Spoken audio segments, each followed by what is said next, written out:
Riddle me this. What is orange? Puts the fries in the bag?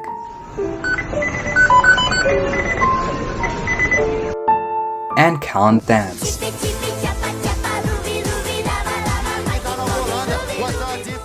Easy.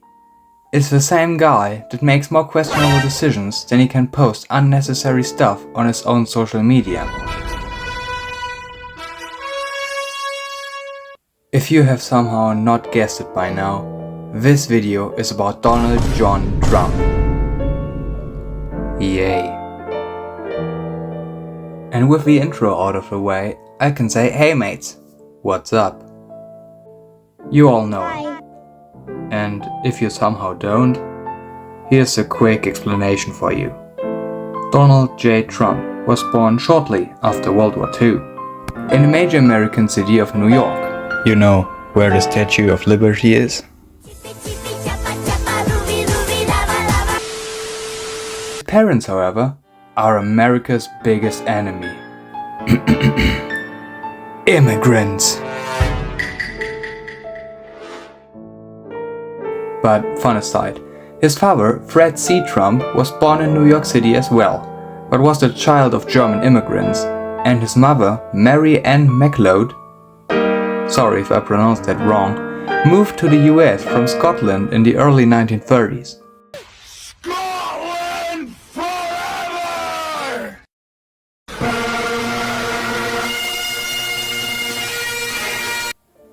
They sent him to a military boarding school when he was young, and afterwards he studied for 4 years in Fordham University and the Wharton School of Finance to get his bachelor's degree in economics from said Wharton School. Later, he took over the real estate company of his dad and changed the name from Elizabeth Trump & Son to the Trump Organization. Today, that organization consists of multiple other companies. Trump Hotels, Trump International Reality, the Trump Store where you can buy merch like this cap, which I am only wearing because it fits the theme of this video, Trump Real Estate, Trump Entertainment, and Trump Golf. Man, if I had a penny for every time I say Trump in this video, I'd be richer than Trump. Originally, part of this Trump organization was Trump Steak, but it is insolvent now. Just like the Trump University, Trump Vodka, and the Trump football team, all insolvent. However, there's more. Did you ever hear of Trump Airlines or the Trump magazine? No? That's because they're both insolvent. You wanna know what else is insolvent? The Trump Bank. Trump Ice. The Trump Travel Engine. The Trump Board Game. And the f***ing Trump Taj Mahal, which wasn't casino. Jesus Christ, that's a lot of Trump. Now I have a question.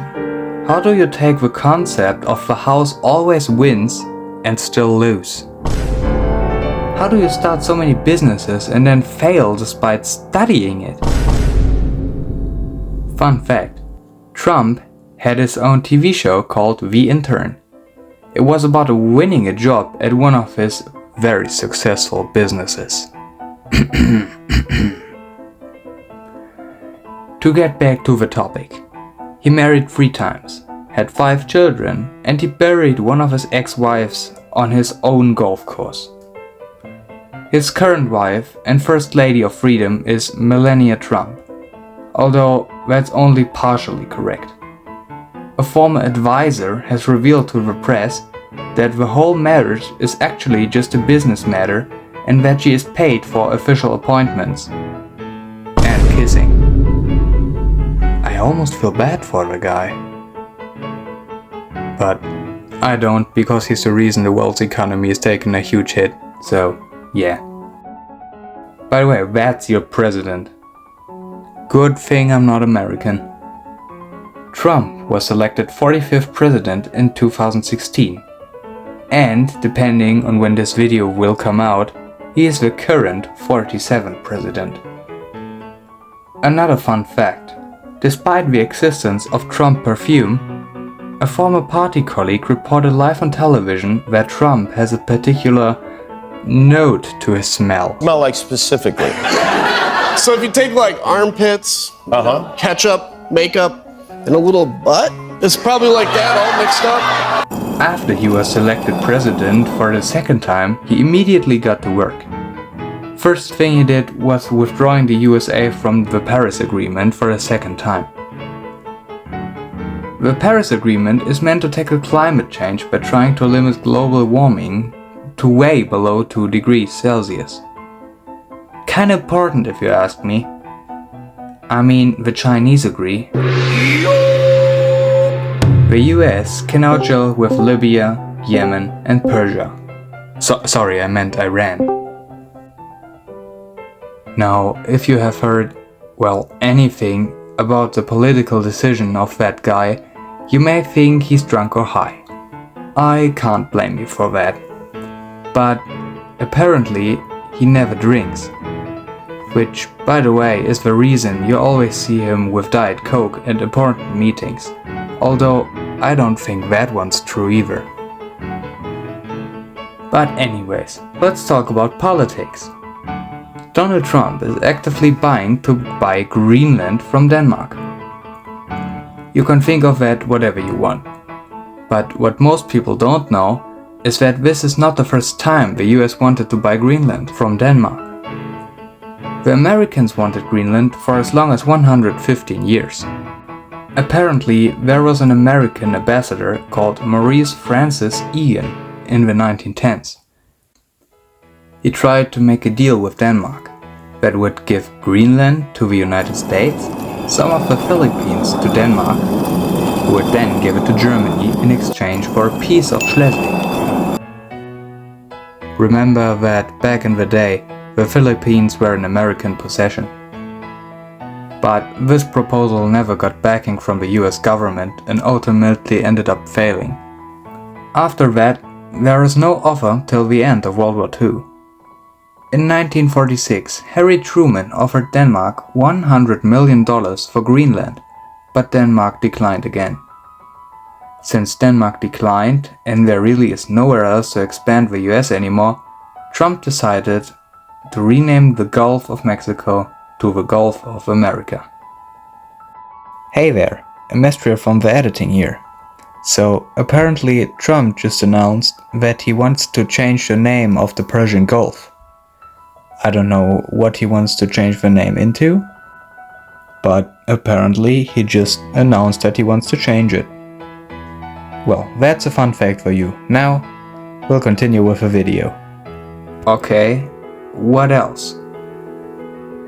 He invited Zelensky to the White House, which is good, but then instead of announcing help to Ukraine, he just insulted him. Gambling with World War III. You're gambling with World War III. And all that just because the Vice President of the USA thinks that Zelensky never truly thanked America for its help and support during the war with Russia. Damn. By the way, it took the USA media only about 30 minutes to make a video with all of his thanks to the United States after this meeting ended. America's leadership remains solid. Thank you.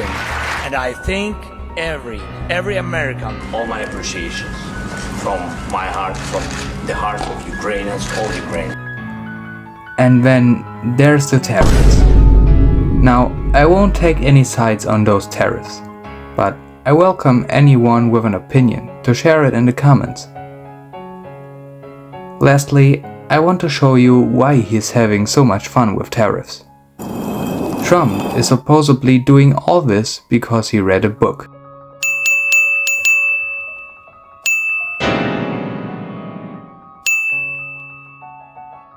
A book about tariffs from Peter Navarro. In this book, Navarro quotes an economic expert named Ron Vera, who is said to have sent emails to Trump himself. But before you go crazy about Ron Vera, well, He doesn't exist. I'm not kidding. Only the future can tell where this stuff is going. But that's it for today, folks. If you enjoyed the video, please like and subscribe to not miss any uploads. And I'll see you in the next one. See ya!